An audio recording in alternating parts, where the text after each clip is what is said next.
Hello my dear students. Shiksha coaching classes के YouTube channel में मैं आपका स्वागत करती हूँ। स्टूडेंट्स, आइए आज हम क्लास 12th केमिस्ट्री के मोस्ट आईएमपी क्वेश्चंस को देखते हैं, जो प्रश्न बैंक 2020-21 के अतिरिक्त है। ये प्रश्न एग्ज़ाम की दृष्टि से बहुत ही महत्वपूर्ण है, तो आप इन्हें अच्छे से तैयार कर लीजिए। स्टूडेंट्स, आपके एग्ज़ाम्स अब करीब आने वाले हैं, तो आप इन प्रश्नों की तैयारी अच्छे से करिए। तो आइए हम चलते हैं उन प्रश्नों की ओर।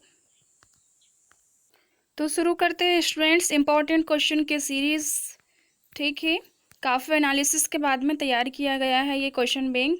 देखिए, ये है यूनिट सेकंड विलियन। ठीक है, विलियन इसका नाम है, सॉल्यूशन इंग्लिश में। तो इस यूनिट से जो है वो 2 नंबर का एक प्रश्न आने वाला है और 3 नंबर का भी एक प्रश्न आने वाला है। ठीक है, ये है इसका ब्लूप्रिंट, 2 नंबर का एक प्रश्न और 3 नंबर का एक प्रश्न। ठीक है, इस अध्याय के में कुछ विशेषताएं हैं। जैसे क्या विशेषता है इसकी कि इस अध्याय से ऑब्जेक्टिव प्रश्न नहीं पूछे जाते हैं। इस अध्याय से 2 अंक के आंकिक प्रश्न ही होंगे, मतलब कि जनरली 2 नंबर के आंकिक प्रश्न भी पूछे गए हैं लास्ट ईयर के एग्ज़ाम में। तो आप न्यूमेरिकल भी इस अध्याय के तैयार कर लीजिए स्टूडेंट्स। तो आइए अब हम चलते हैं 2 नंबर के प्रश्नों की ओर। ठीक है, 2 नंबर का जो प्रश्न है वो न्यूमेरिकल है आपका। तो पहला प्रश्न है आपका, एथिलीन ग्लाइकॉल C2H6O2 के मोल अंश की गणना करो यदि विलयन में C2H6O2 का 20% द्रव्यमान उपस्थित हो। और इसका आंसर कितना आएगा? तो इसका आंसर आएगा 0.068। तो ये जो क्वेश्चन है स्टूडेंट्स, ये एनसीईआरटी बुक से है। एनसीईआरटी की बुक के एक्सरसाइज देखिए आप, वहाँ पे इसका सॉल्यूशन भी मिल जाएगा आपको। अगर सॉल्यूशन नहीं मिलता है तो आप मुझे कमेंट करके बोल दीजिए कि मैम इसके सॉल्यूशन भी बता दीजिए। तो ये आंसर है इस न्यूमेरिकल का। ठीक है, उसी प्रकार सेकंड क्वेश्चन है आपका, उस विलयन की मोलरता की गणना कीजिए जिसमें 5 ग्राम NaOH 450 ml विलयन में घुला हुआ है। देखो, पिछले एग्जाम में आए हुए हैं ये सभी के सभी प्रश्न, तो आप इन्हें अच्छे से देख लीजिए।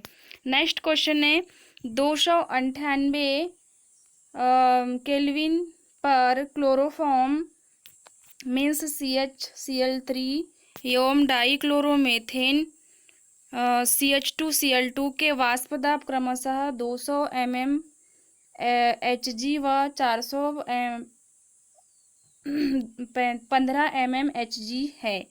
तो आपको क्या करना है, ये क्वेश्चन है कि 298 केल्विन पर क्लोरोफॉर्म एवं डाईक्लोरोफॉर्म के वाष्प दाब क्रमशः 200 mm Hg व 415 mm Hg है। तो पहला प्रश्न क्या है इसका? पहला प्रश्न है 25.5 ग्राम CHCl3 व 40 ग्राम CH2Cl2 को मिलाकर बनाए गए विलयन के वाष्प दाब की गणना 298 केल्विन ताप पर कीजिए। और इसी का दूसरा प्रश्न है कि वाष्पीय प्रावस्था के प्रत्येक अवयव के मोल अंश की गणना कीजिए। ठीक है, ये तीसरे प्रश्न में 2 छोटे प्रश्न शामिल हैं। उसके बाद में क्वेश्चन नंबर 4 है, 350 केल्विन पर शुद्ध द्रव ए व बी के वाष्प दाब क्रमशः 450 एवं 750 mm Hg है। यदि कुल वाष्प दाब 600 mm Hg है तो द्रव्य मिश्रण का संगठन ज्ञात कीजिए, साथ ही वाष्प प्रावस्था का संगठन भी ज्ञात कीजिए। ये न्यूमेरिकल है।